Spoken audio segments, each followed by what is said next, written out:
Good morning. I call this hearing to order. I want to thank everyone for joining us today in the Veterans Affairs Committee. Today's Economic Opportunity Subcommittee hearing will review the effectiveness of a critical, long-standing benefit for our nation's veterans, the VA Vocational Rehabilitation and Employment Program, or VR&E. Earlier this year, we had a chance during our budget hearing to begin asking some very important questions about this program's direction. And today we have a great opportunity to dig a little deeper. VR&E provides job training and other employment-related services to veterans with service-connected disabilities. Today we'll be reviewing the program's funding levels, staffing, administration, and the ongoing modernization of the administrative systems. I'd like to speak on that last item, the matter of technology modernization. I wasn't here last Congress when this committee learned about the major complications regarding case management modernization. But I know this committee was very critical then, about $12 million of lost investment. And I would associate myself with many of the remarks the committee made last year. We must be better stewards of taxpayer dollars. And I hope it'll be clear today that the VA has learned from what went wrong. Regarding the VR&E program myself, I am concerned about both the veteran participation rate and the number of quality counselors the VA is employing. We should be encouraging more veterans who are eligible to sign up for VR&E. But first, we must demonstrate strong results, which requires hiring more counselors. I'm grateful that the VA is making progress to bring the counselor-to-student ratio closer to the 1 to 125 ratio that we expect. But I am concerned that the program as a whole is suffering because that hasn't happened sooner. Second, I'd like to see the VA more actively promote VR&E services to our veterans. I know many of our witnesses agree with me on this point. For eligible veterans, VR&E should be a part of the transition process from the military. Finally, we must do a better job at making sure our veterans are receiving the very best advice from the very best counselors. This committee has heard from veterans who have either been misinformed by VR&E counselors and given advice that prioritized savings to the VA over the quality of education. Well, we must be prudent. We should not seek out savings at the expense of outcomes for our veterans. I look forward to hearing the testimony from our witnesses to determine where we should be focusing our efforts. On a different note, I'd also like to welcome Angela Disbrow, who is shadowing me today. She is a preschool teacher from Oceanside, California, my district, and she is with the National Foster Care Initiative for National Foster Care Month. Angela, thank you for joining us. And I know my friend Dr. Rowe, who's ranking member of the full Veterans Affairs Committee, is being shadowed as well. Dr. Rowe? Thank you, Mr. Chairman. I'd like to introduce Alex Galindo. Alex is a freshman, or just finished his freshman year at the University of Tennessee, and he is majoring in microbiology and wants to be an orthopedic surgeon. I told Alex anybody can be a carpenter, but anyway, that's his choice, and we're really glad. I participated in this program since its inception, and these are some outstanding young people who've stepped up to represent a group of young people who are not very well represented, which are our foster kids. And it's a huge problem in this country. And it's great to see from Oceanside, California, a teacher and a future orthopedic surgeon who may fix my bum right knee in the future. We're very glad to have them here, and I want us to give them a warm welcome.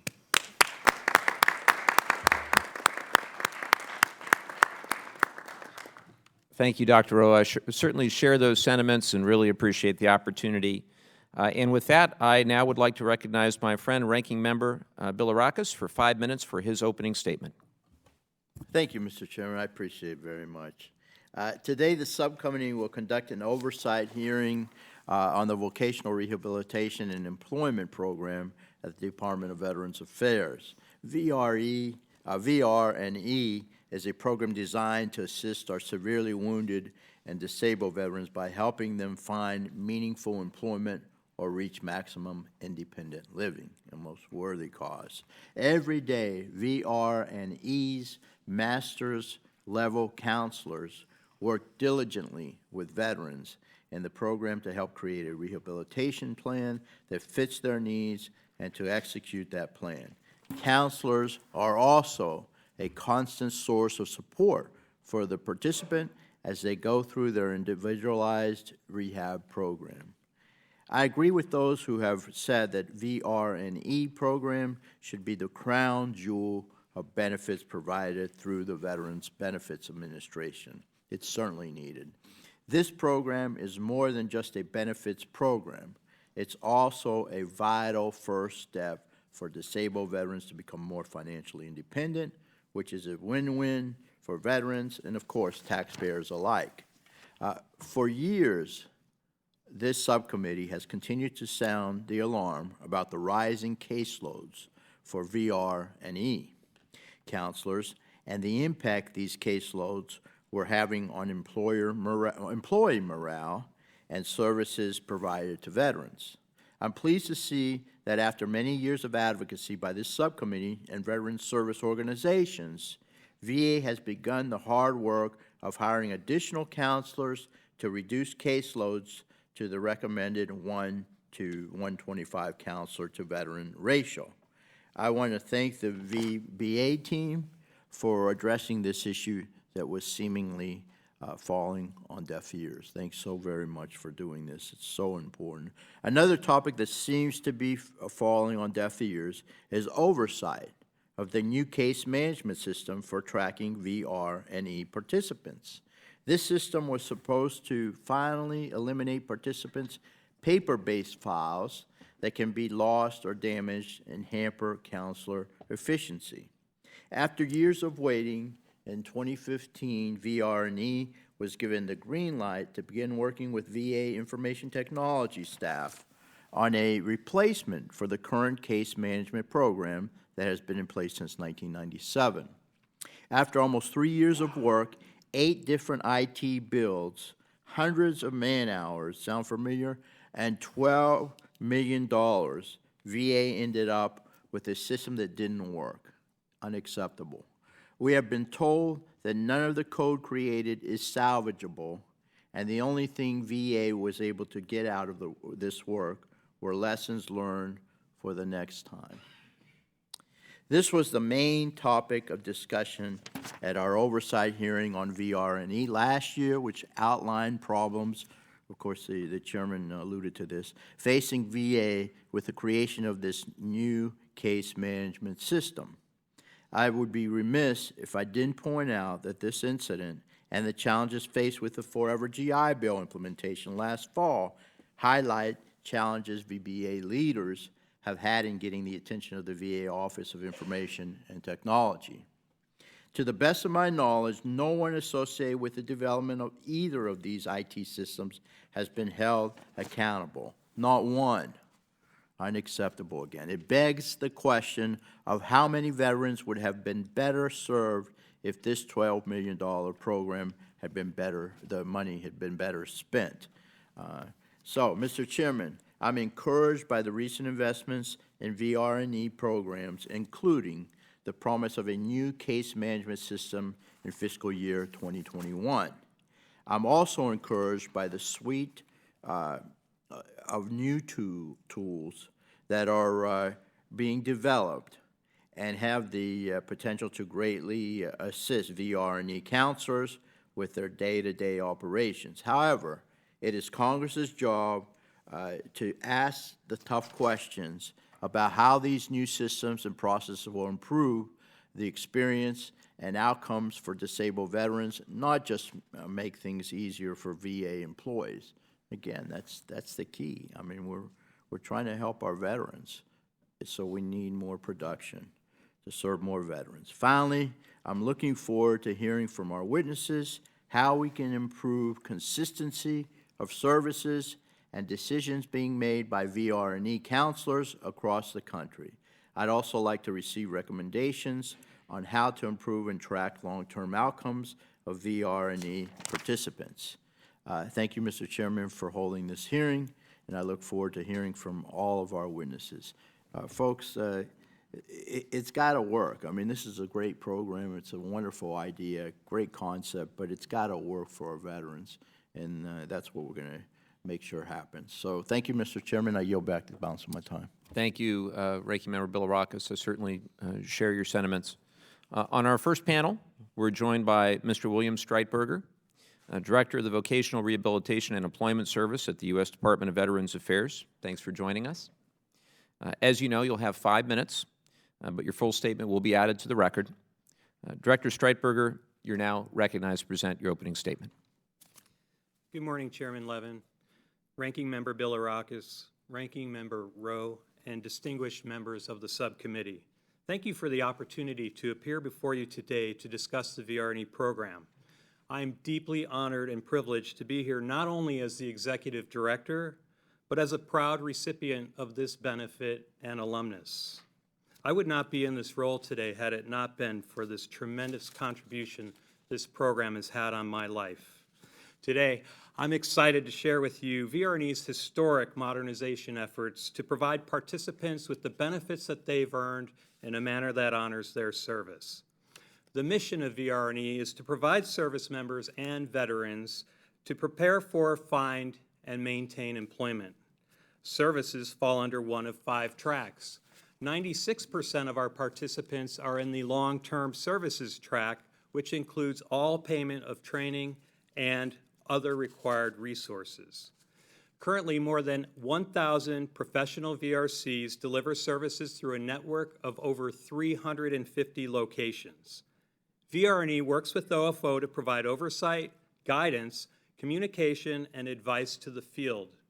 As Executive Director, I am heavily involved in all aspects of program operations. Since my arrival, I've instituted a comprehensive change management strategy to support the modernization effort. I have traveled the country conducting town halls to share my vision and engage in discussions on key topics of concern and interest. There are currently 3 significant initiatives underway to strengthen program oversight and compliance. First, VACO will expand program oversight and compliance, and will expand that by 3-fold. Our new model will ensure compliance at each regional office every fiscal year. Second, our QA transformation will increase effectiveness and efficiency of the program, enabling us to get a more accurate picture of VR&E performance. And third, technology will increase our capability to monitor operations, enforce compliance, drive higher quality, and eliminate inconsistencies. In FY18, VR&E serviced nearly 16,000 veterans to achieve a positive outcome, an increase of 3% from FY17. VR&E has implemented a new growth metric which measures the percentage of veterans entitled to our program that actually enter a plan of service. This will help us focus on increasing participants in the program. We continue to collaborate with DoD to offer services to active duty, reserve, and National Guard through the IDES program, providing early intervention counseling and other services to wounded, ill, and injured service members. Further, we support transitioning service members, veterans, and family members through Chapter 36, including adjustment counseling, vocational testing, education, and career advice.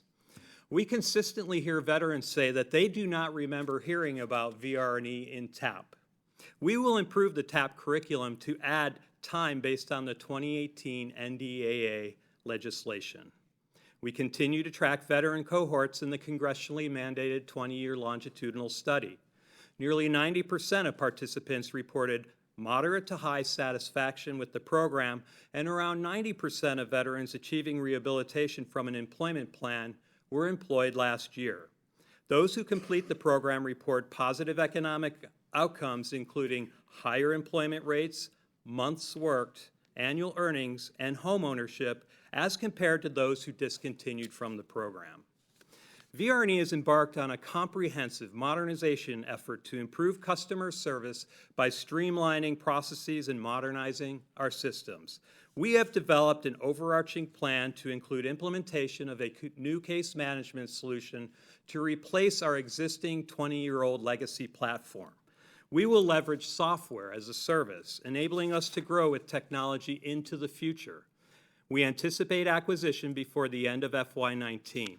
Concurrently, we will leverage existing people, process, and technology initiatives to more efficiently prepare us to transition into the new CMS. These include a virtual assistant for automated appointment scheduling and routine communication, telecounseling to meet veterans on their terms, creating greater flexibility, convenience, and access, e-invoicing to standardize and streamline invoice payment processing, paperless claims processing to move us fully into electronic work environment, and centralized mail to streamline the receipt, processing, and filing of documents. As we implement these changes, VRCs will manage workload more efficiently and effectively, providing world-class counseling and employment services to participants. Mr. Chairman, VR&E continues to move in the direction of modernizing this very consequential benefit. With these initiatives, we will substantially improve and enhance the program. My vision is to continually challenge the status quo, to think differently, to provide veterans with the benefits they've earned in a manner that honors their service, but in the way they want to be served. That VR&E is a modern 21st century facilitator of economic opportunity, the crown jewel in VBA's benefits portfolio.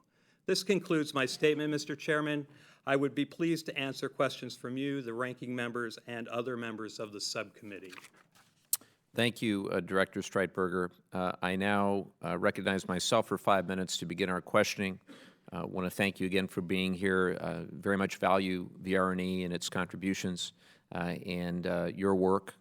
That being said, I think there are areas of concern that we want to address today. I know many of my colleagues will, I'm sure, talk about the $12 million and some of the concerns around improved technology. I wanted to talk for a bit and ask you a few questions about counselors, which I think are really the backbone of VR&E. And specifically, I'd like to focus my time on staffing levels, quality, and caseloads for our counselors. Last year, the VA began the process of increasing its vocational rehabilitation workforce to 1,113 counselors across the country. Director, what's the status of that effort, and when do you expect to reach that goal? Thank you for your question, sir. We are very pleased to say today that we are currently moving our 1 to 125 with 169 new counselors. We've hired 166 of those counselors. The last remaining 3 are currently in the offer process, and we hope to onboard them this month. We are also working very strategically to realign resources around the country to actually move cases based on our electronic capability to stations that have more capacity to serve veterans in ways that we can serve them that are not so intensely counselor or personal relationship related, but to provide service to these veterans as timely as possible.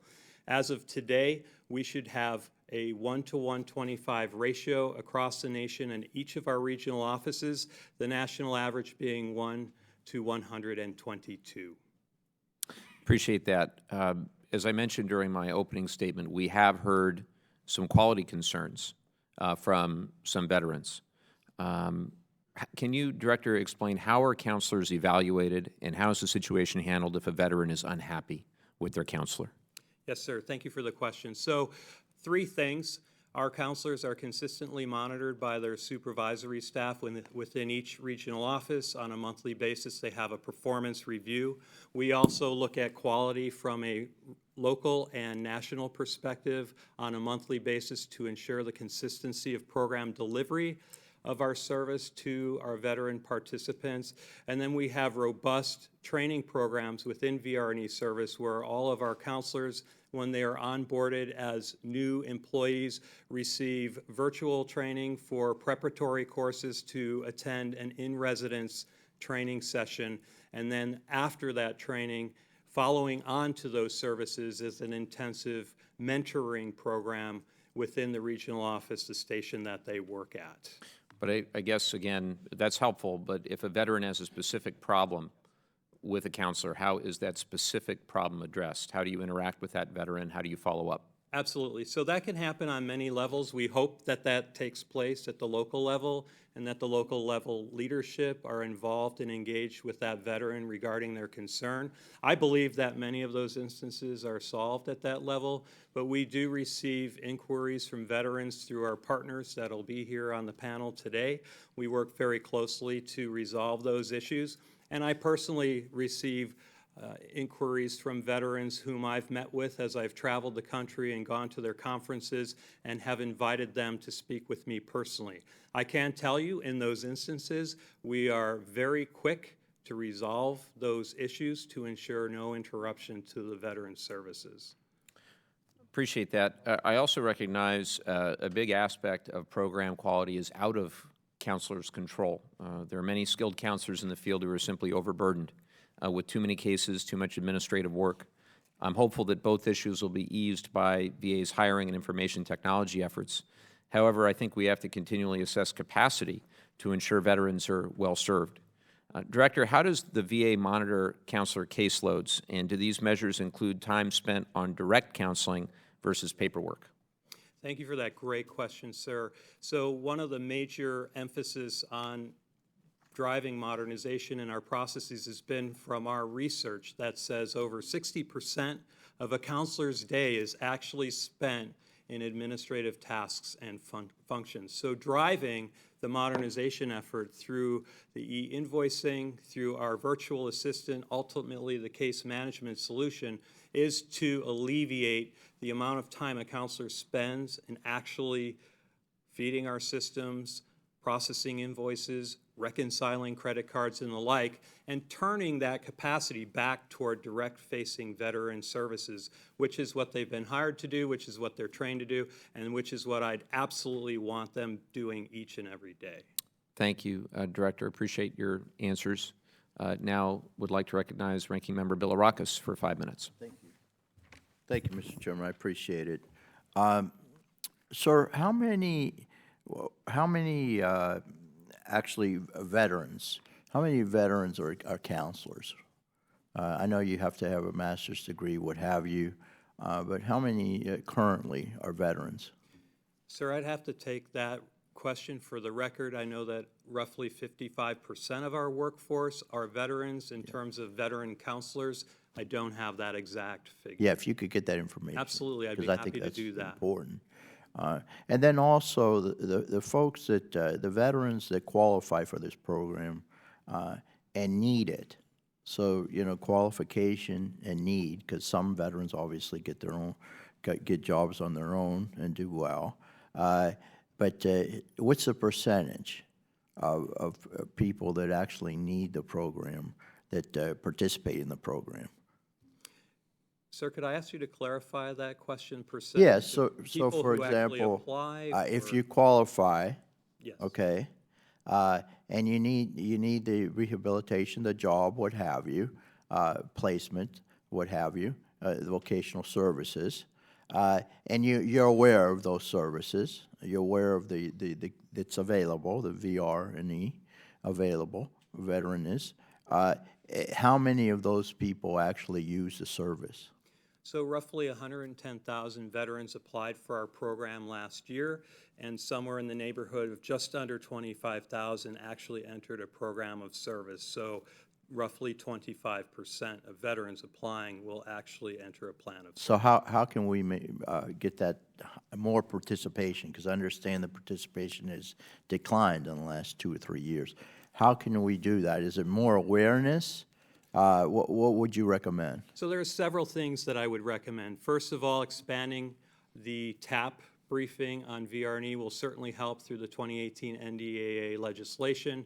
More outreach, which our outreach team is planning on doing more extensively through social media, through our engagement with our VSOs at their conferences, through our Vet Success on Campus counselors who are at our institutions of higher learning across the country. But we also need to be more clear about what our program is about. When we look at the discontinuances from our plans, our program, 66% of the folks who are actually discontinued from the program discontinue out of applicant status or out of entitlement status, and we believe that much of that has to do with maybe 2 things. One is I didn't realize that this was an employment program, and I just want to go to school and get a degree, and I don't want to have to participate in the employment services piece and get a job to participate in the program. The other is that the veteran does not want to, after leaving service, have to participate in a program that has such an intensive oversight. And that's necessary for our folks to persist in the program and to achieve a positive outcome. But I've heard personally from my veteran roundtables as I've traveled across the country that I got out of the service, I've been told what to do for many years, and then I came to VR&E and I found out that I was going to have to be tracked every month, I was going to have to submit my grades, I was going to have to meet with a counselor, and I was just done with that. I met a nurse who's in a program of ours for a master's degree in Little Rock, Arkansas, who told me I was so glad to find my leader again after 2 years floundering in my own educational pursuits. So I think we have a lot of that we have yet to work with, and I'm really eager to dig in with my team and find out how we can communicate this program differently so that veterans see the value in having the wraparound services that we Yeah, I provide. think it's so very important, and I appreciate that. Anything we can do to help. I have one more question, Mr. Chairman. As I mentioned in my opening statement, I'm pleased to hear about the new technology and game changers that are going to put in place, that we're going to put in place for the VR&E counselors. What type of improvement should we expect to see in demonstrable outcome measures for VR&E participants once these new tools are implemented? Thank You you, probably sir. kind of touched on it, but Yeah. if you could elaborate, I appreciate it. Absolutely, and that's the exciting part about what we're doing. And our team back at headquarters, we're involved in this process every day, looking at how are we going to measure the success of the implementation of this technology. And quite frankly, the bottom line solution, the bottom line outcome is going to be how we're able to create more capacity for counselors to provide direct-facing services to veterans each and every day. How much more time can they spend sitting across from them from their desk and dealing with their issues and providing them with guidance and concern, or referrals to our partners in the community, at VHA and other places to ensure that everything that they need to be successful is taking place in their plan of service. When they're overworked and they're spending most of their time doing administrative tasks, they can't get to all of their veterans on their caseload to provide that service. And I'm working each and every day tirelessly to ensure that these technology initiatives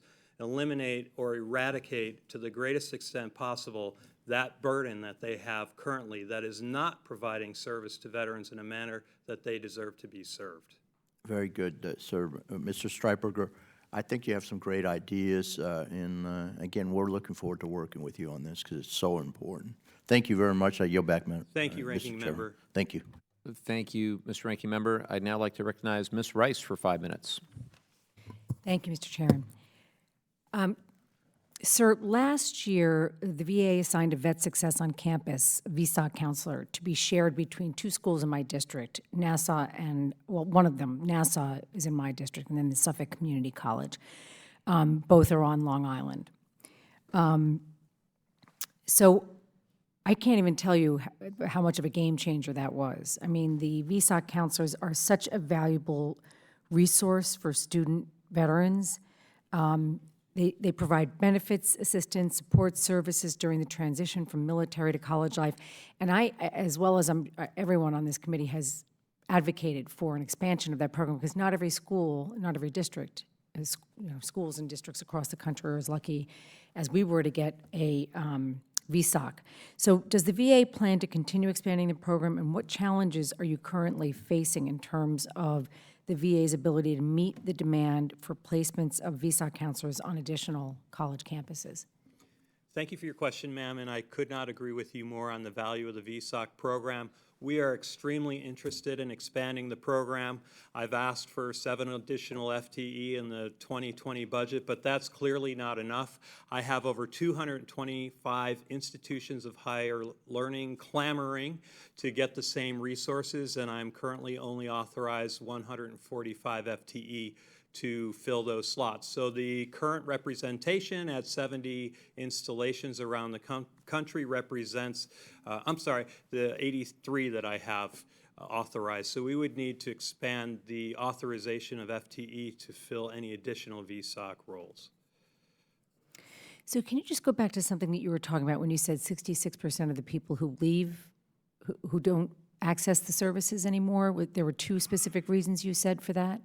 So in our estimation, from what we've heard from veterans, they've either come to an orientation after they've filed an application for our program and determined upon hearing about what VR&E is all about, which is employment and not education. Education being a component of how they achieve a positive outcome to become suitably employed, and then the others not wanting to participate in a rigorous process of achieving their employment goal, which might be through education or training, where they have to engage on a very frequent basis with their counselor to provide oversight and other program services. So when is the first time that a service member has contact with you? So Your program? A service member can have contact with our program during 6 months prior to their discharge through our VSOC program on campus. They can have engagement with us through our integrated disability evaluation system programs that are military installations when they're transitioning out as wounded, ill, or injured.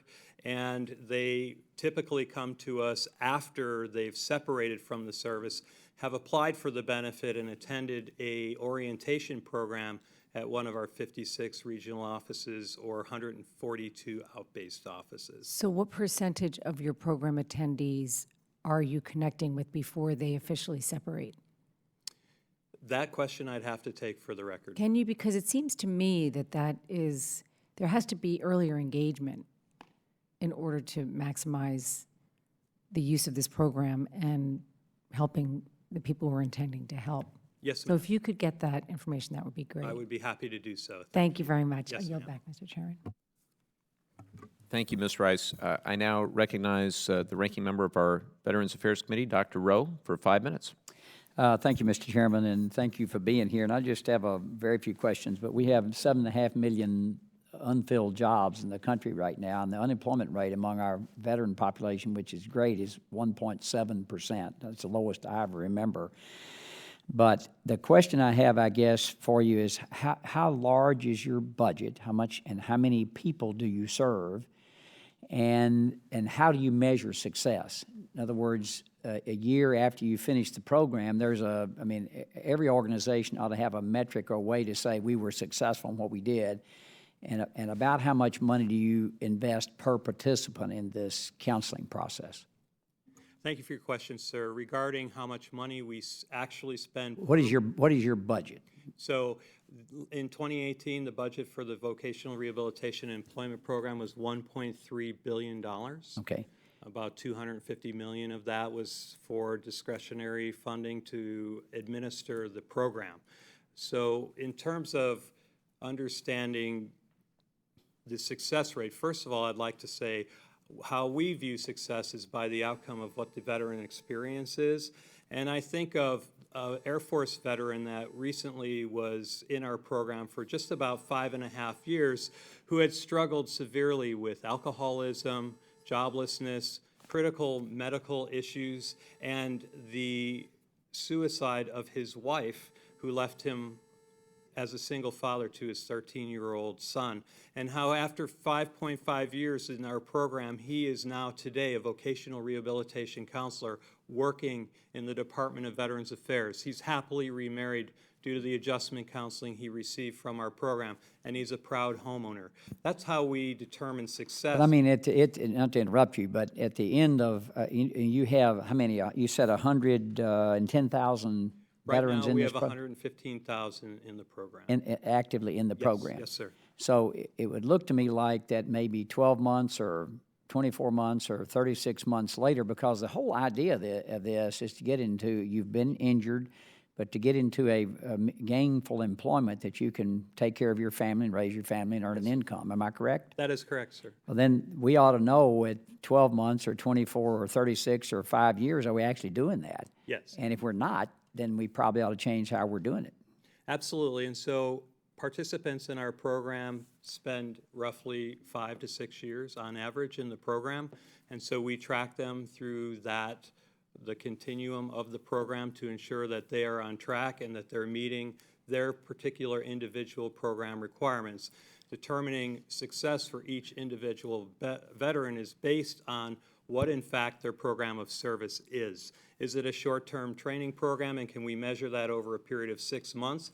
Or is it a education program that includes a 4-year degree program and then subsequent employment services post-education to get them ready? Well, again, not to quote Yogi Berra, but if you don't know where you're going, you might end up someplace else. And so you ought to have some goals out there, and have we met those metrics for these veterans? Yes. And been successful? And I think if we are, that's great, because I'm a huge supporter of Voc Rehab. We used it in Tennessee on the non-military side very successfully to retrain people and get them back in the workforce. And that's the whole purpose of this. Absolutely. The question is, are we doing it? We are, sir, and last year, as I mentioned, we rehabilitated almost 16,000 veterans in our program of service, which is 3% higher over the last year, and we're on track to do even more this year, which is the ultimate determination of success of our program, is to achieve our stated program targets and outcomes. And are your numbers, and I missed that, are your numbers stable or going up or down? And again, not knowing about the program, obviously veterans can't access it. Yes, so great question, sir. Our program outcomes have increased over the last 3 years, but our participation has dropped over the last 2 years. So as I mentioned in my opening statement, we've instituted a growth metric, a driving metrics that will point attention to our counselors to actually work with veterans to ensure that they get into a program of service, so we can have more folks in the program, we can sustain them throughout the program, and can continue to have high levels of positive outcomes, which means veterans are being employed and supporting their livelihood. And my time is very short, and I think you've answered this, but of the 15,000 or so veterans that discontinued, I think you've mentioned that you may have gotten in there and this program just not right for me. Is Correct, that, sir. Okay, That I is yield back, absolutely Mr. correct. Chairman. Thank you. Thanks, Dr. Rowe. I'd now like to recognize Congressman Pappas for 5 minutes. Thank you, Mr. Chair. Thank you to the ranking member and Mr. Straitberger. Great to be with you here today. Just following up, wanted to draw on the VA's annual performance plan and looking at the class achievement rates contained within there. I noticed that 2018 had an achievement rate of 72%. It fell to 65% in 2018. There's a strategic target of 68%, as you well know. I'm wondering if you could comment on those numbers and what needs to be done to get them moving back in the right direction. Thank you for that great question. I'm very excited to tell the subcommittee that within VR&E service, we're working on new measures, what I call measuring the middle. We do a really good job, sir, up front of measuring how the timeliness of getting folks into a program of service, their average days to entitlement, their average days to evaluation and planning. And then on the back end of the program, we measure the timeliness of their employment services and then their positive outcome targets. But within the middle, where they persist in our program, we evaluate a lot of the activities that our hardworking counselors do each and every day to support a veteran in persisting in the program in our qualitative measures. We are currently working right now with a work group of folks from around the country to look at what do we do in the middle? What are those key activities that we must do and elevate them to our performance standard levels so that all employees are focused on ensuring that the activities they do each and every day are ensuring a veteran is successful in persisting in their program so that they can have the positive outcome that they worked for from the beginning. Can you talk about the timeliness and the entitlement determination of a 45-day goal, how that target was arrived at, and whether you're going to look to narrow that in the future? So with our new technology implementation, we are going to look very closely at how that shrinks our timeliness in many of these processes. One of the things that's really important to point out about finding someone entitled or developing a plan of service is that each plan of service or each program of service is very uniquely individual to every individual veteran. And it's at that point, in many instances, we turn this process back to the veteran to go out and do vocational exploration with our DOL Vets partners, to do research on the types of schools and programs that they want to do. Is that education program viable, and will it ultimately result in employment in the geographical location where they reside? So the timeliness there, we'd like to, of course, streamline that to the extent that we possibly can, but it's also there to ensure that the veteran has explored his or her option to be successful in the program more fully. Would you be able to set a specific target in the future, or is that TBD? Well, I think it's TBD, and I'll tell you why. We're in a change management process where we've unfrozen all of what we've been doing in the past, and we're implementing new people, process, and technology initiatives. And as we lay them down between now and the first quarter of FY 2021, there's going to be a lot of change, and our ability to firmly understand what it is we're going to be able to measure and the benefits that we'll achieve through the modernization and technology initiatives in particular, I think is TBD until we refreeze and we have our new process in place, and that we can evaluate what is happening across the value stream of the program of services that we provide to our veterans. One final area I wanted to address, the Video Connect program. Yes. I think there's a lot of potential here, especially for vets from a district like mine who are in rural communities, not adjacent to services. This will allow them to virtually see telecounselors. And I'm wondering, how equipped our veterans are to be able to take advantage of that technology if there's some on the other side of the digital divide that won't be able to because of lack of access to broadband or the technology they need. Absolutely. Great question. One of the things that I'm most excited about, we've heard from our employees in the field about their veteran participants who have not been able to come in to have a face-to-face appointment for various reasons: distance, time, money, their inability to get off work and the like. So this new platform that we actually launched in November of last year is one of the easiest platforms to run this technology on. It's the Cisco Pexip platform. It can be used on any mobile device that has a camera and a microphone. So on your iPad, your iPod, your whatever, you can access this technology and have an appointment with your counselor. Okay. Thank you. I yield back.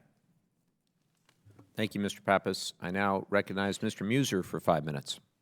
Thank you, Mr. Chairman. Thank you, Director. Looking at your background and extensive experience, I can see clearly you're virtually the ideal person to be the director of this important area for the Department of Veteran Affairs and for our veterans. So I want to run through some questions for you relatively quickly. The integrated system that we're getting into now, are you confident in its development and the progress being made?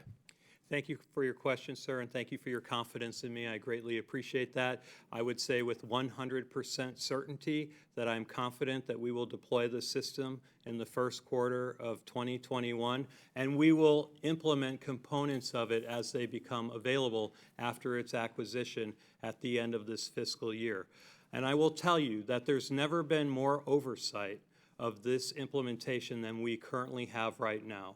I am partnering with executives at my level in our Office of Business Process Integration with OI&T, and we've actually added another layer in that process to ensure that we successfully acquire and start deploying the system. Our acquisitions executive leadership is in our scrums on a weekly basis to ensure that we are hitting all the targets of our critical path along our integrated master schedule.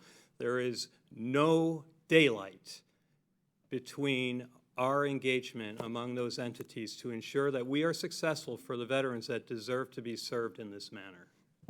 In my district, Pennsylvania's 9th, do you know of the employers, for instance, that often hire veterans, and or is that on a list, and do you do your best to match those to the veterans that live in the district? Absolutely, sir. I personally could not name them one by one, but Sure. our employment coordinators who are deployed in our regional offices and many of our vocational rehabilitation counselors who deal heavily with our employers, we have those employers listed. We're engaging with them out in the community. We're offering them the additional services that we provide to employers to help ensure that veterans are successful when they do become employed with those employers. Now, they don't operate out of the VAs?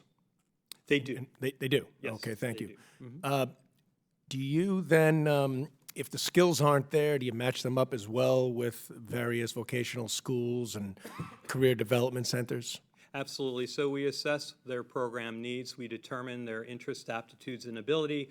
We write a plan of services for them based on their career goals, and then we match them with institutions of higher learning, training facilities. We also do on-the-job training programs, non-paid work experience programs, and the like to ensure that they're fully prepared to be successful when they engage with that employer. Okay. How about transportation? When that becomes an issue where a veteran who has the ability to do the job just can't get to the job? So those are pressing issues that we are working very closely on with our DOL Vets partnership. We have a work group where we're working with community partners through our CVEBs and other community partnerships to help us bridge the gap where transportation is concerned. It is a pressing issue that some of our program participants face, and we know we have to address that issue. How's the volunteer initiative going for that? Is it strong? Is it good? Are there people stepping up to volunteer to provide transportation for veterans? So specific to the VR&E program, we don't participate in that. However, if we do have veterans who are coming to our co-located regional offices with a hospital, they often participate in transportation services, such as the DAV, transportation services, and the like. Sure. But where it concerns them actually getting to work from their home and the like, we're still dealing with those issues. Yeah, that is difficult. There are, I think, about 16 states that offer tax credits to employers for hiring veterans. Do those tax credits create the right incentive, in your opinion? I do. And our employment coordinators or vocational rehabilitation counselors work with the employers to inform them. We also have special employer incentives to incentivize employers to hire veterans that may need some more on-the-job experience and training before they're somewhat at the journeyman or woman level. So we work with them to inform them about those as well. In addition to any workplace adjustments or reasonable accommodations the veteran might need to be successful in that role, we can support those requests with the employers as well. Any data you have on that perhaps we could share within Pennsylvania or any state for that matter would be helpful. It'd be my pleasure. Yeah, and thank you for your service. Thank you, sir. Chairman, I yield back. Thank you, Mr. Muser. I now recognize Mr. Cunningham for 5 minutes. I just want to thank you for your service and being here today. And I would yield back to the chair and save my time for the second panel. Thank you so much. Thank you, sir. Appreciate it. Thank you, Mr. Cunningham. And thank you, Director Streitberger. I really appreciate your testimony and your work on behalf of veterans and your service yourself. Thank you so much for all that you do. I'd now like to call on our second panel to join us.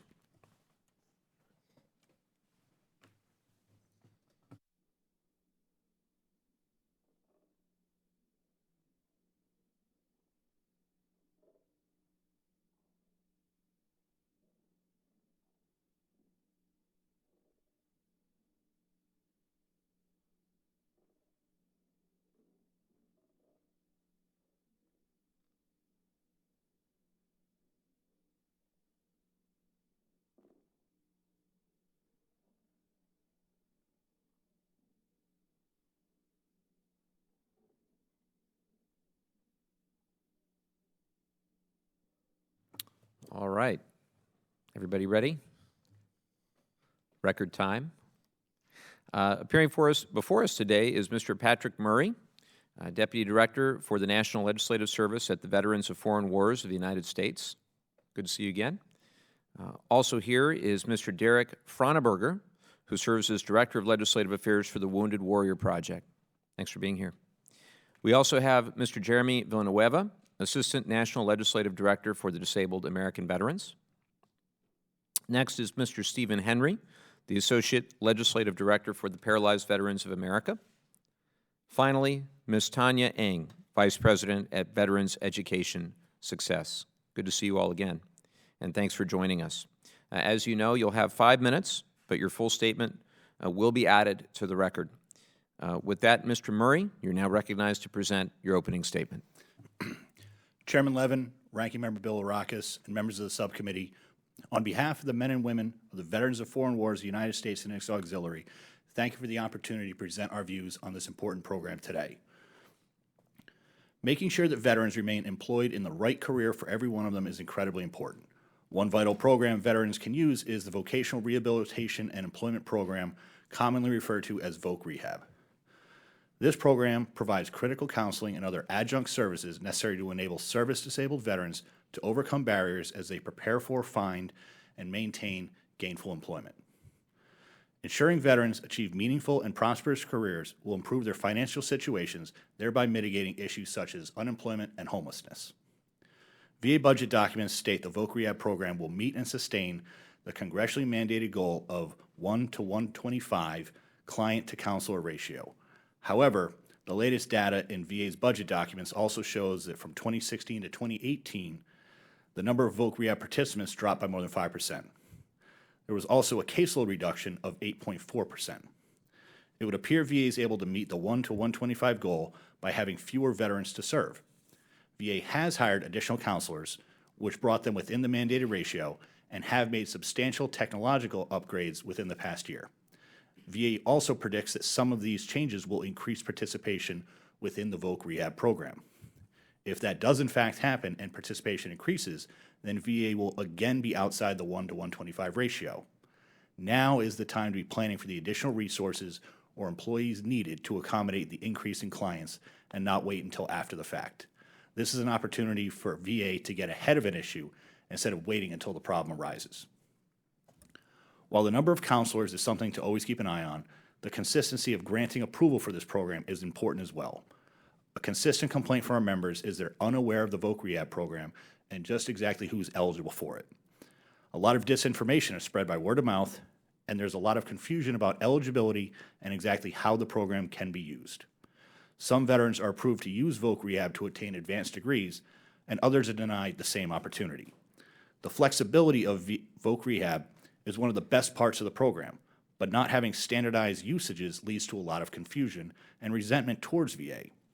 The VFW recommends a more robust discussion of the program within TAP classes, which we believe would help mitigate some of the confusion surrounding Voc Rehab and may guide more veterans to using it if there's better information presented earlier. While Voc Rehab is an employment program, it is commonly used for training on college campuses.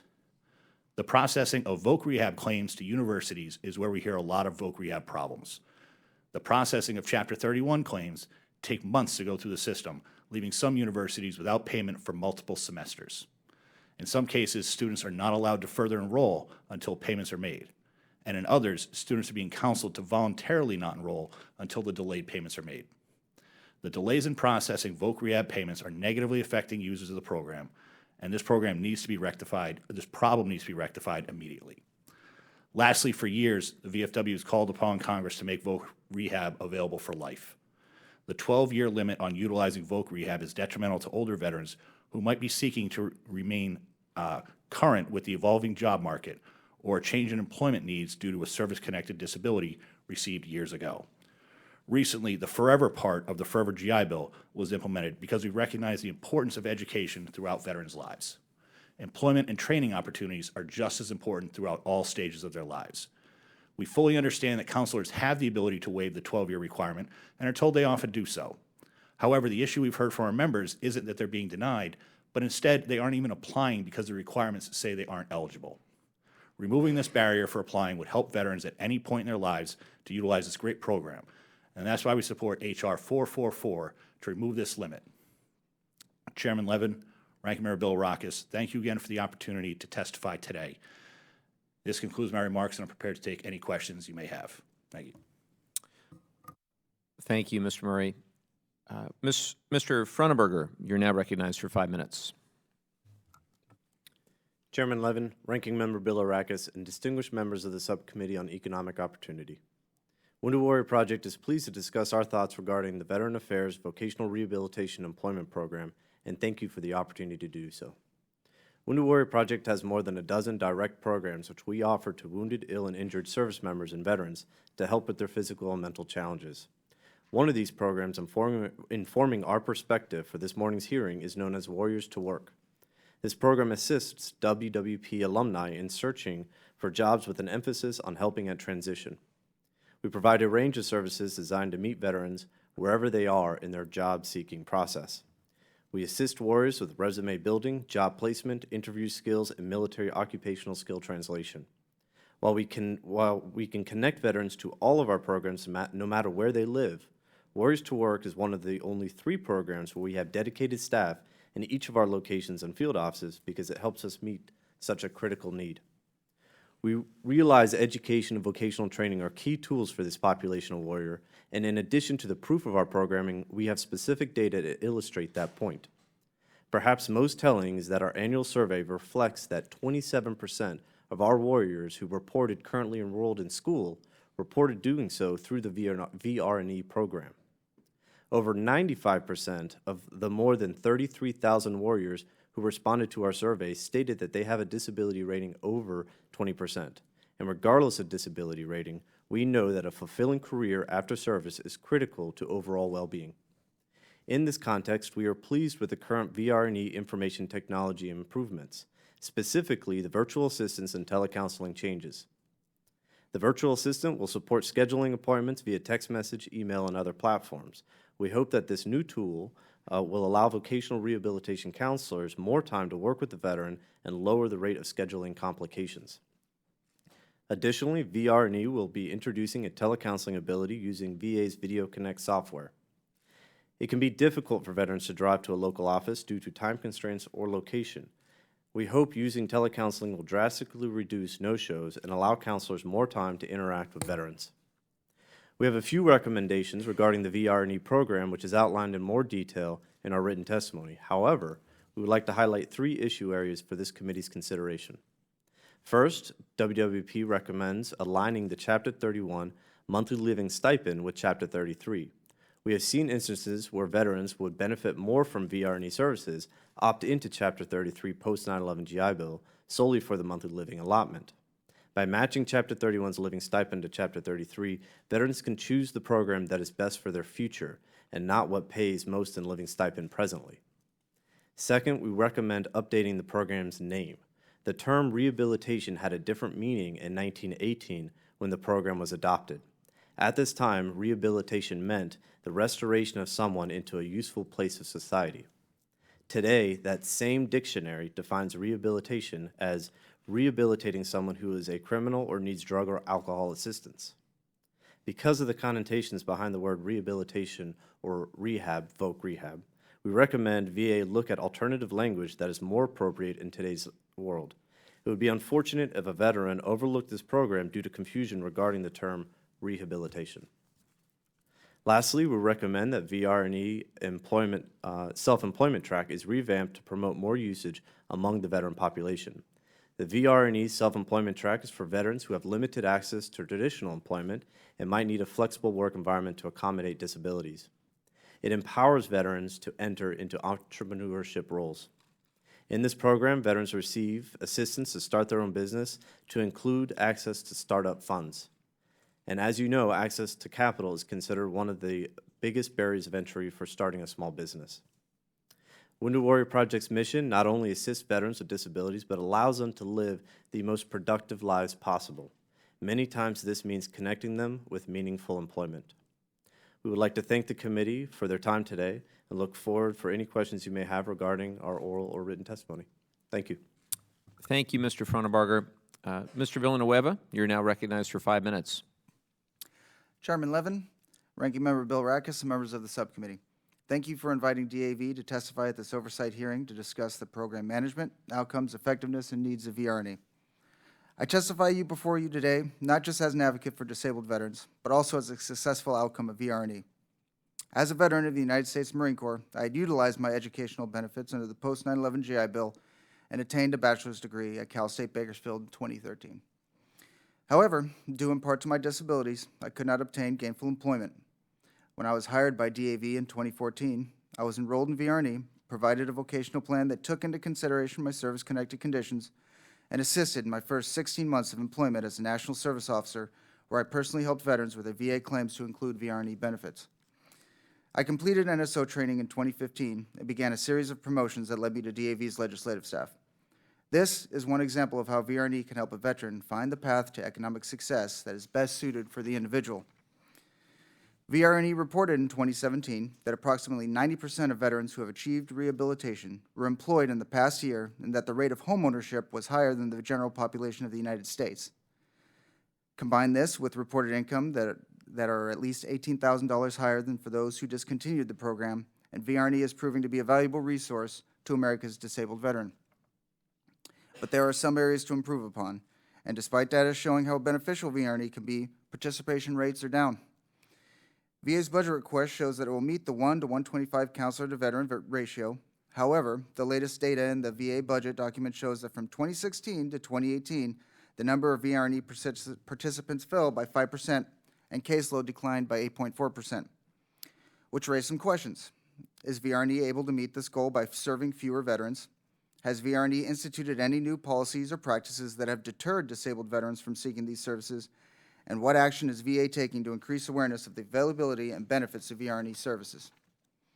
We are concerned that VA's hiring of new counselors to strengthen the program and increase services to disabled veterans is being negated by utilizing these counselors to do administrative tasks. While the request for 70 additional FTE is encouraging, the total FTE will only be raised by 4. So where will the additional 70 counselors come from? VA noted in its assessment of the teleconferencing pilot program that VRCs who participated in the pilot had to assume duties that were generally completed by support staff, like the scheduling of appointments, monitoring of attendance, sending 10-day letters, etc. Increasing counselors but losing other essential staff undercuts the benefit of achieving the 125-to-1 ratio. Mr. Chairman, VR&E has improved the lives of thousands of disabled veterans, yet rural and economically disadvantaged veterans continue to have barriers to access these benefits. This past March, VR&E expanded telecounseling services nationwide to over 1,000 counselors. We are encouraged that VR&E has taken steps to reduce travel times to both veterans and VRCs alike, facilitate better case management, and help veterans to obtain their benefits more efficiently. It should be noted, though, that this program should remain an option for veterans and not standard protocol. In addition, VR&E suffers from a lack of resources and funding, an issue we believe to be due in part to a lack of leadership whose entire focus is on the economic opportunity programs. DAV is extremely pleased that the House passed a bill that would create a new fourth administration in the VA, but we need to work together to ensure that it makes it through the Senate during this Congress. In order to further strengthen VA's education, economic opportunities, and transition programs, to include VR&E, DAV supports the creation of this fourth administration, which would be made up of the VBA programs currently under the purview of the Office of Economic Opportunity. This new administration would include critical programs such as VR&E, the GI Bill, and TAP for transition servicing veterans. For VR&E to fully reach its potential, it needs a leadership structure whose success rests solely on the success of the economic opportunity programs. The creation of this fourth administration would provide a greater accountability to Congress when problems such as low participation rates and the misallocation of resources come to light. In addition, by having an undersecretary who is held accountable for the actions of VR&E and other EO programs, greater oversight can be accomplished and results improved. Mr. Chairman, VR&E has shown time and time again that it is a useful resource for service-disabled veterans who are looking to utilize their given skills and talents to improve their quality of life. We look forward to working with this subcommittee to make sure that VR&E continues to ease and expand access to this important resource for America's disabled veterans. This concludes my testimony on behalf of DAV. I would be happy to answer any questions you or other members of the subcommittee may have. Thank you, Mr. Villanueva. Mr. Henry, you're now recognized for 5 minutes. Good morning. Chairman Levin, Ranking Member Barakis, and distinguished members of the subcommittee. Paralyzed Veterans of America appreciates this opportunity to testify before the subcommittee about the effectiveness of the Department of Veterans Affairs Vocational Rehabilitation and Employment Programs, VR&E.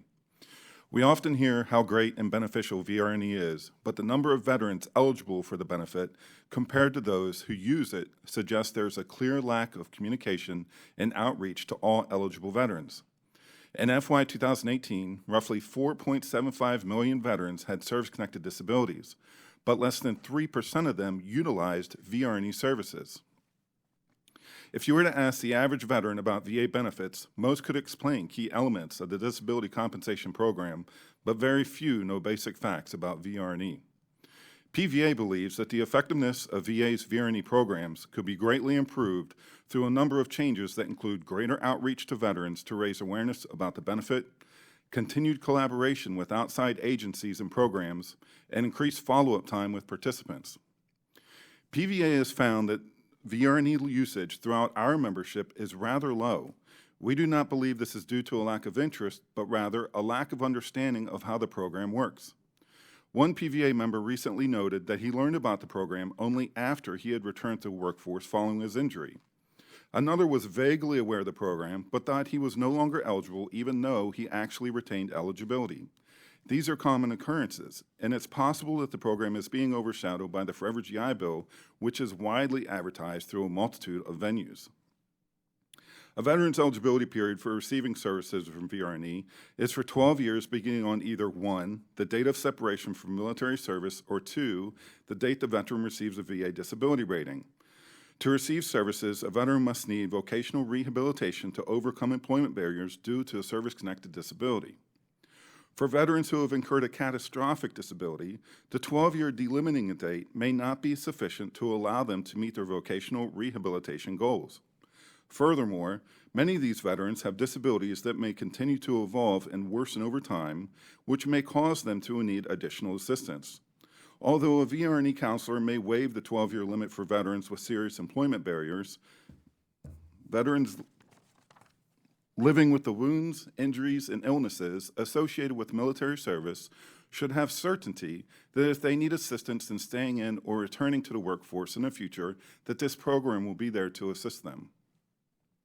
As a result of the barriers to employment faced by our members, PVA launched its own Vocational Rehabilitation and Employment Program in 2007, Paving Access for Veterans Employment, or PAVE.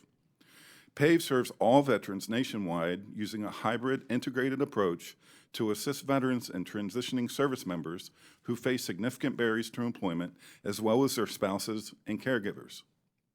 Collaborating with public and private partners is an important way to ensure that veterans with disabilities will be able to receive the services and supports needed to allow them to build successful employment outcomes.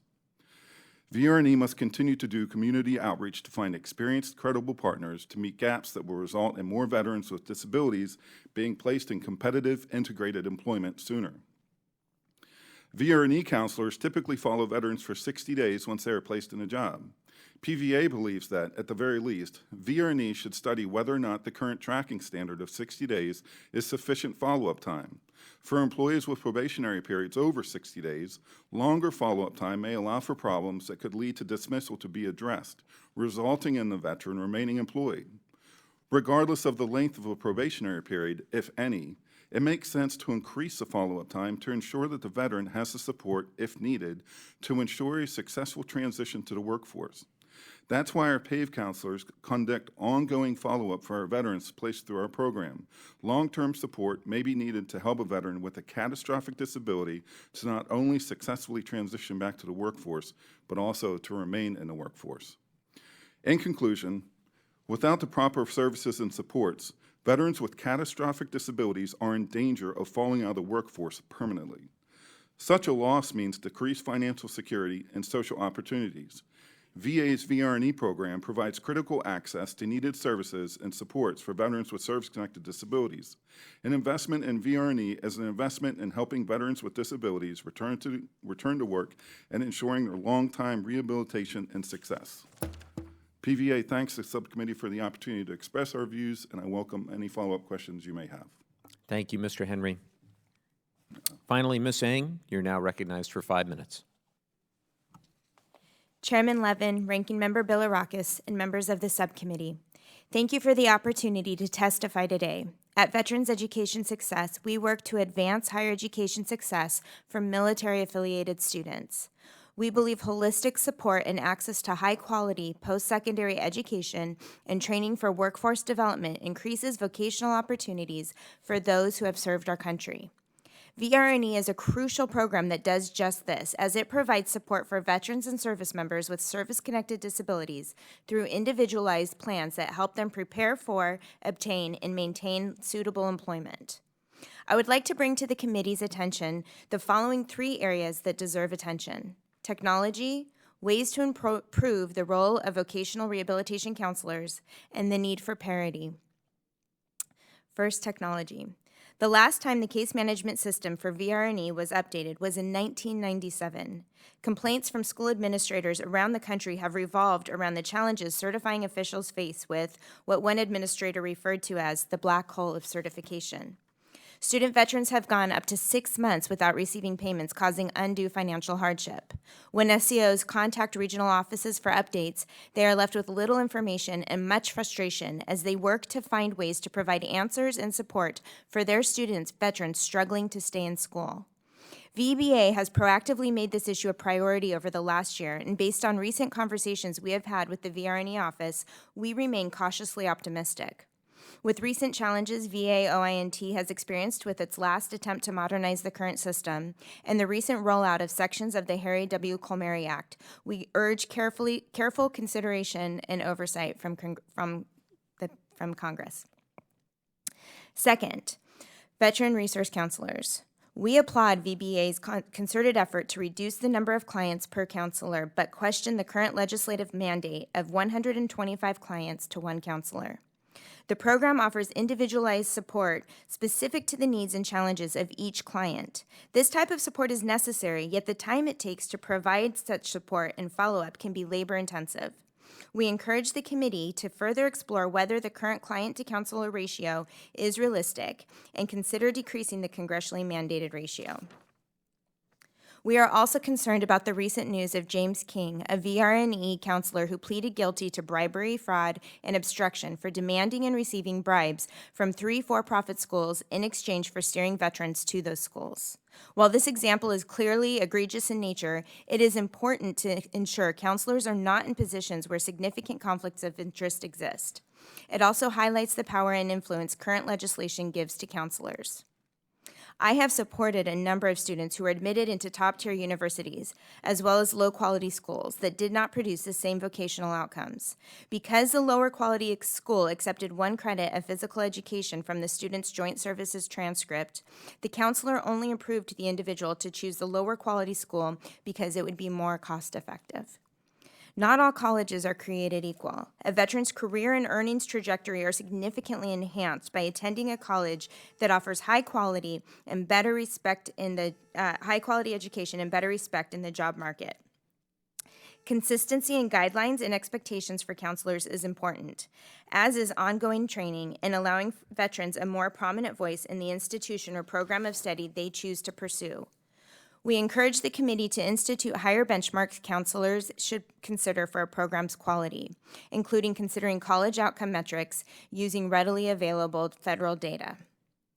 In a Government Accountability Office report, veterans cited challenges with their counselors' inability to help them translate their military service into federal civilian employment, and frustration that a counselor did not adequately describe the physical challenges of the job given the veteran's service-connected disabilities.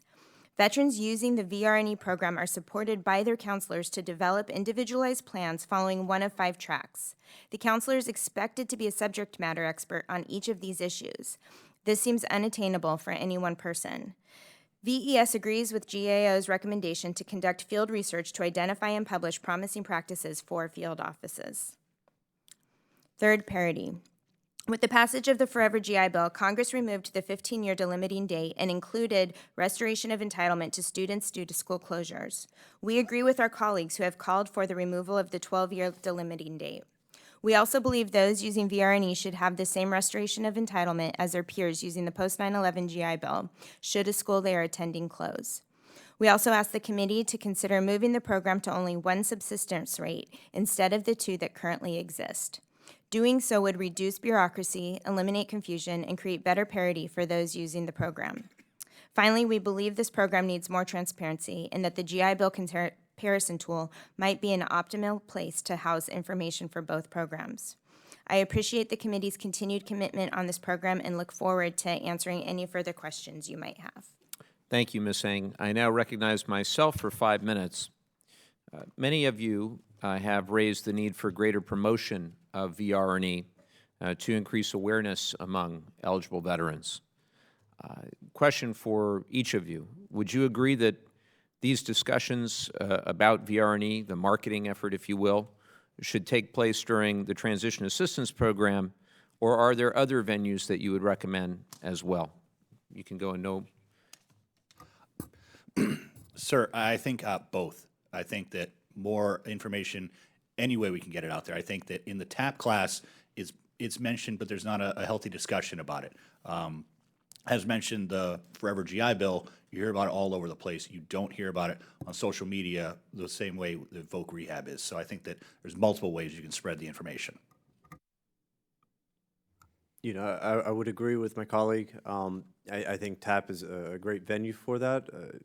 Social media can also assist a lot in trying to promote this program, but also looking at it before TAP is even in the mindset. So allowing service members to know what sort of programs are out there if they were to transition out is also an option. Want to just keep going down the line?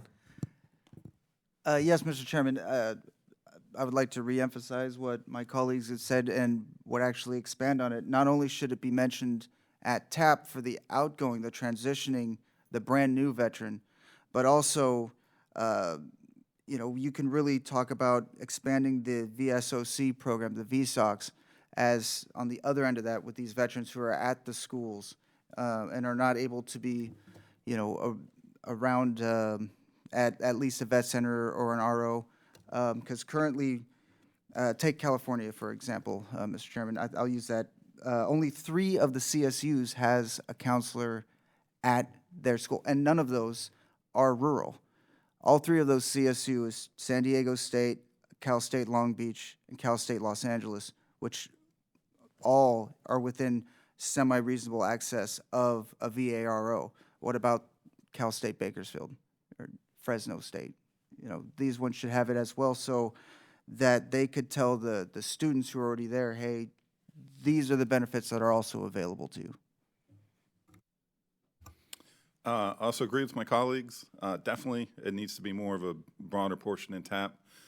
But I'd also say that as the 12-year delimiting date is removed, we need to do more outreach for the older veterans. And that includes a large portion of our membership. A lot of them are older.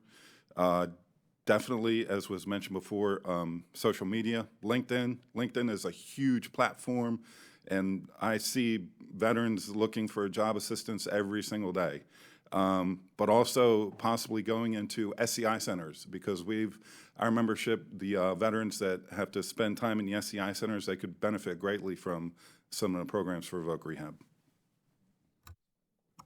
I agree with all my colleagues here. I actually had highlighted VSOC counselors as well. I do think we need to increase that program, and they are a great way to disseminate some of the information to veterans who might be eligible for VR&E that aren't even aware of it, and as well as the partnerships with other veteran and military groups who can help disseminate similar information. Thank you. Also, many of you alluded to the fact that it's not enough to help veterans just secure initial employment, but we really need to invest in ensuring they have lasting and fulfilling careers. Towards that end, I'd like to learn more about the suggestions to improve follow-up after veterans get placed in the job market. For no one in particular, anyone can weigh in on this. What information should be captured on follow-up, and how frequently should this occur? So using our own program as a base, we actually follow up after employment at the 30, 60, 190, and 365. We don't consider it a successful employment unless they stay in that job for 1 year. At that time, we ask how satisfied they are. We know that satisfaction is incredibly important in making sure that there is successful retention within that job. So those are some of the suggestions we would recommend if you were to look at that. Anyone else care to weigh in on that? Yeah, so DAV does have a resolution where we look to support the extension of the period of employment services under Voc Rehab, because currently under Title 38, United States Code 3105, that allows veterans counseling and placement for the post-placement services for an additional period not to exceed 18 months, unless it was determined by the secretary that it would need more. Now, we all want to see the veteran, succeed. And so we would, we do support the extension of those services. Absolutely. Thank you. Out of time, but want to thank you all for your work and look forward to continuing to work with you to continue to improve this program for our veterans. So with that, I'll turn it over to the ranking member, Mr. Bilirakis. Thank you, Mr. Chairman. I appreciate it. And this is for the panel. What is your view of the current management structure for VR&E? Do you believe that a regional review or some type of increased line authority focus is needed to improve performance? We can start from here, please. Thank you, sir.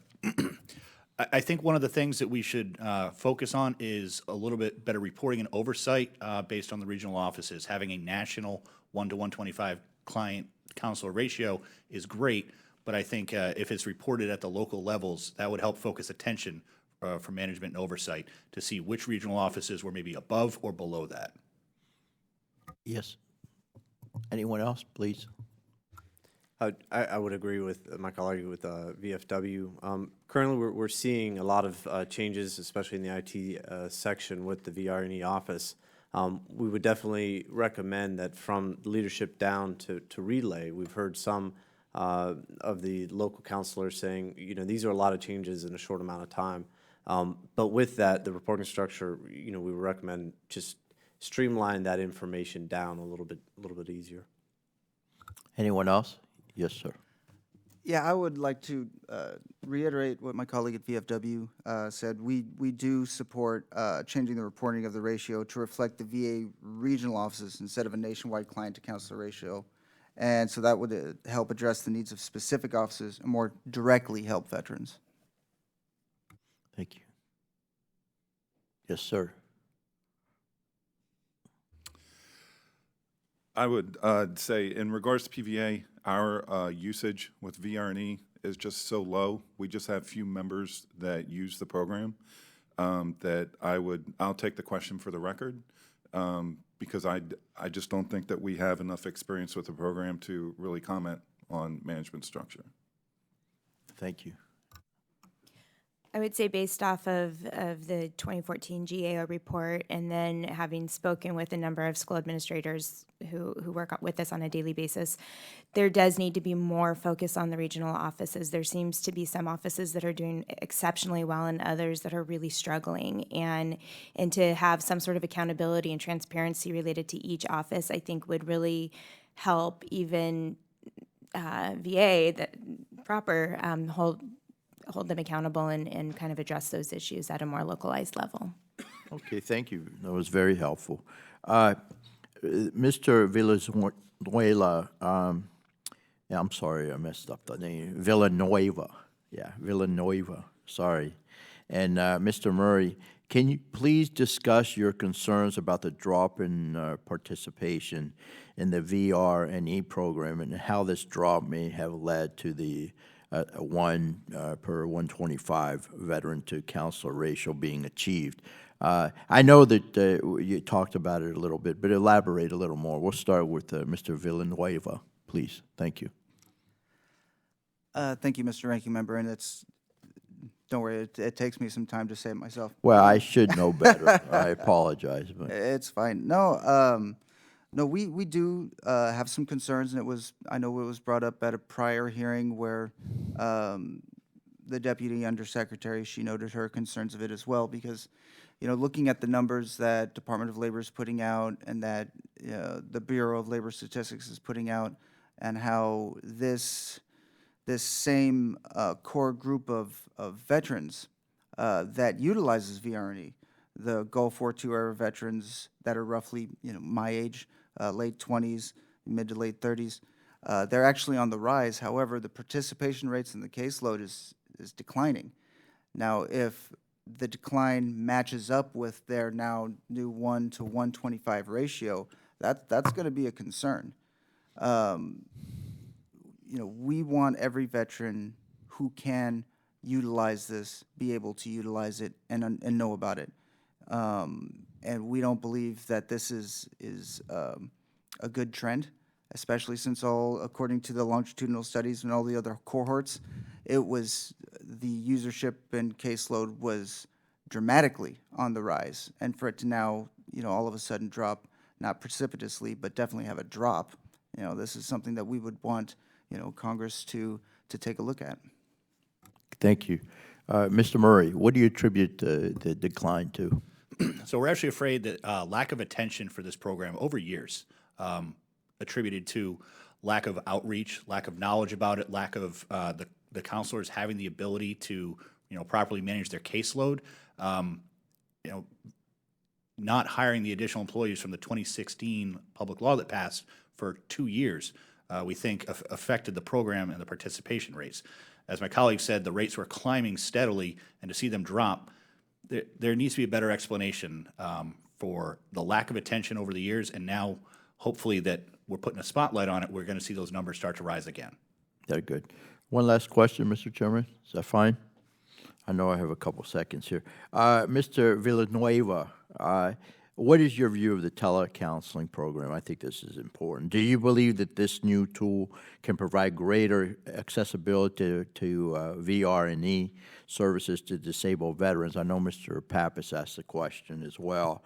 I think it's a key. I mean, in telehealth and telemental health as well. But in this particular case, how effective would it be? Thank you, Mr. Ranking Member. And I couldn't emphasize this more, that it is definitely a key, especially for reaching those who are in more rural communities.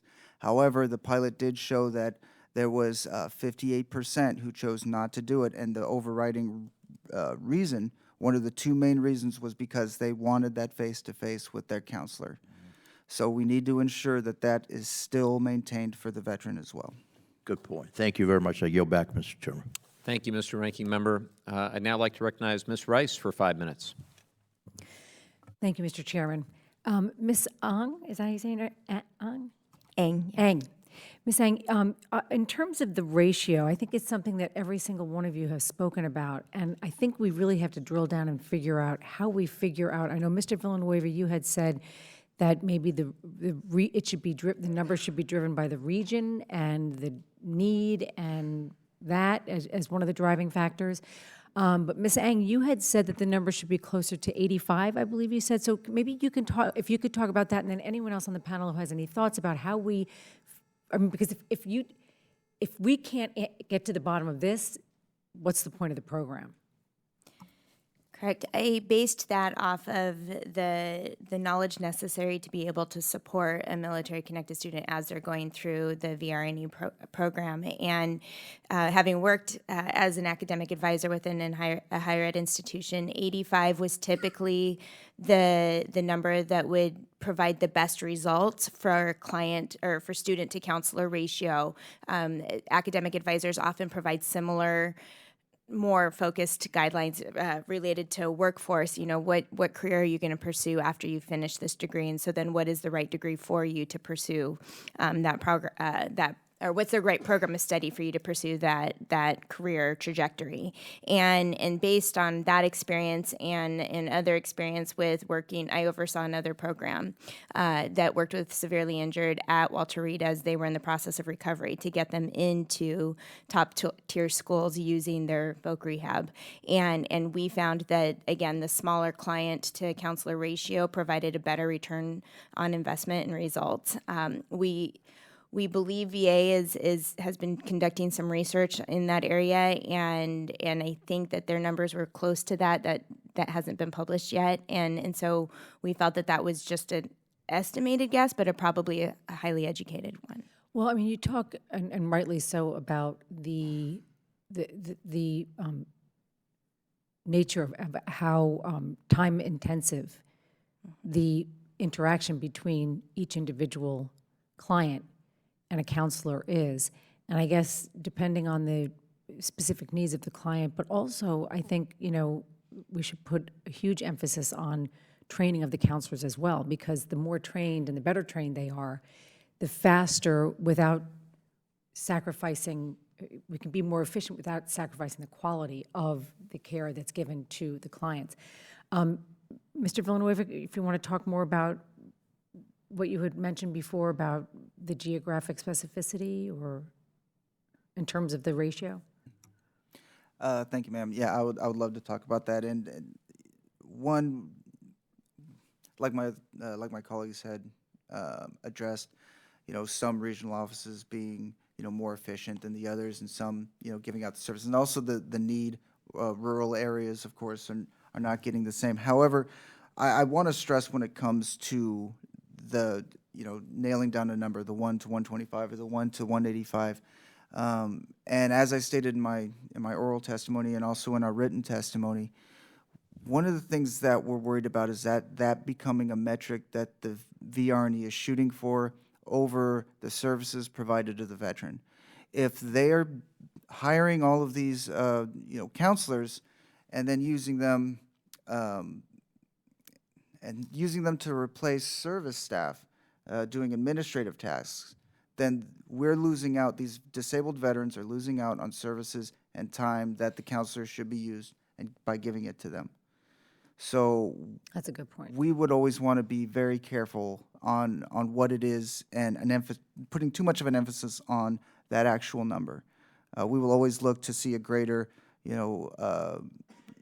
client to counselor ratio, that level to go down. However, the most important part is the services to these disabled veterans. And like I said, I was an example of what they can do for the individual veteran and having them achieve the success that they deserve.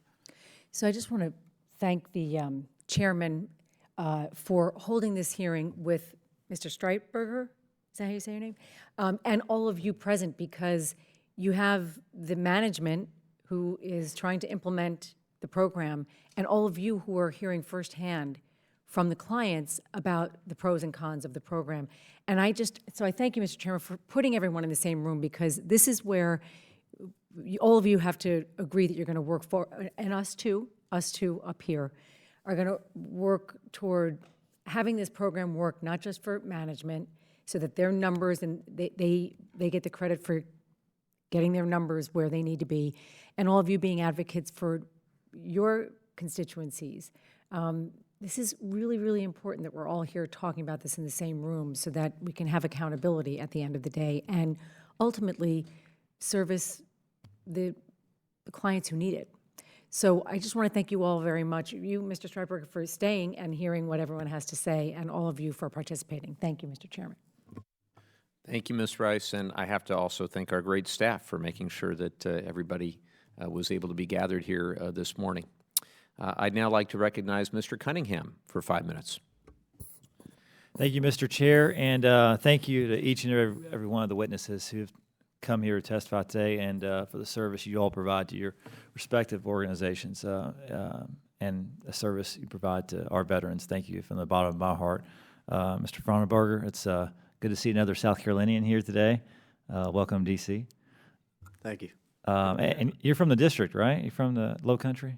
That's correct. Born and raised in Charleston. Okay, excellent, excellent. Nice Nice to have you here. And I don't have to tell you that, objectively speaking, we have the most beautiful district in the entire country, and it's partly that because we have such a high number of veterans living there as well, and it's the highest concentration of veterans in the entire state of South Carolina, which I'm sure you're aware of, right? Correct, and I think that's a fact. Right. Most beautiful. Right. I concur. And now that's part of the record. We can move on. I mean, we have a great VA facility there. I stopped by there on Sunday afternoon and saw some of the staff and people keeping that one of the best facilities. But our VA also has some challenges and has difficulty recruiting and retaining employees. And in your testimony, you mentioned that VRCs often have difficulty finding federal employment opportunities for participants. So like your idea of a pilot program to streamline the interested veterans into open positions at the VA, could you provide a little bit more detail on how you would envision this program being designed? Definitely, Congressman. I appreciate that question. As you know, the VA hospital in Charleston is quite large. There's also a good amount of schools around there, College of Charleston, Trident Tech, and the Medical University of South Carolina. It really comes down to a numbers game. You have 45,000 open vacancies at the VA, and you have about 115,000 people currently enrolled in the VR&E program. What we would like to see is a pilot program that if a counselor was to identify a nurse that was about to graduate or a police officer that's about to graduate and indicated that they were interested in working at the VA, they didn't have to jump through the same hoops, go on USA Jobs. They could say, hey, you know, the left hand being the vocational rehabilitation counselor speaks to the right hand, which is the VA HR representative, saying, I've got a few individuals that might be interested. Can we fast track them or at least get their background checked and their applications through before they graduate? And obviously, South Carolina being prime location to implement that with all the technical schools and the education facilities.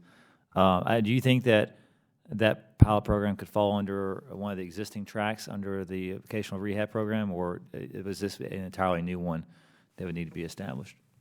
I think it could definitely fall under one of the existing tracks. For individuals going to school, I think this is a good option for them. Okay.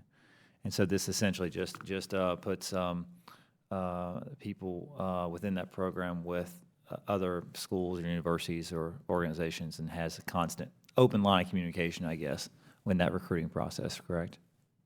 That's absolutely correct. Okay. I think the ultimate goal is, since VA is investing in these veterans, to try and find meaningful employment, and at the same time, while they're looking for qualified veterans to fill these open positions, there should definitely be some communication there.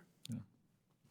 I appreciate your testimony, appreciate your time in coming here today, as with the rest of you all, and I would yield back. Thank you. Thank you, Mr. Cunningham, and you're always welcome to visit California's 49th District, which includes La Jolla, the beautiful VA at La Jolla. Our guests from the Low Country certainly welcome as well, as is everyone else. I think we've got the second most veterans in the United States, but according to the VA, we'll have San Diego Region will soon have the most. But no doubt, Mr. Cunningham, we're very fortunate, both of us, to represent beautiful coastal districts. If there are no further questions, I want to echo the comments of many of my colleagues. We're truly grateful to you for the work that you do on behalf of our veterans and for the collaborative nature of this morning's hearing. We look forward to hearing from each of you in the weeks and months ahead about the ongoing collaboration around VR&E. And I'd like to thank the ranking member as well, and all of the members who asked excellent questions. All members have 5 legislative days to revise and extend their remarks and include additional materials. Again, I thank everyone for coming, and without objection, this subcommittee stands adjourned.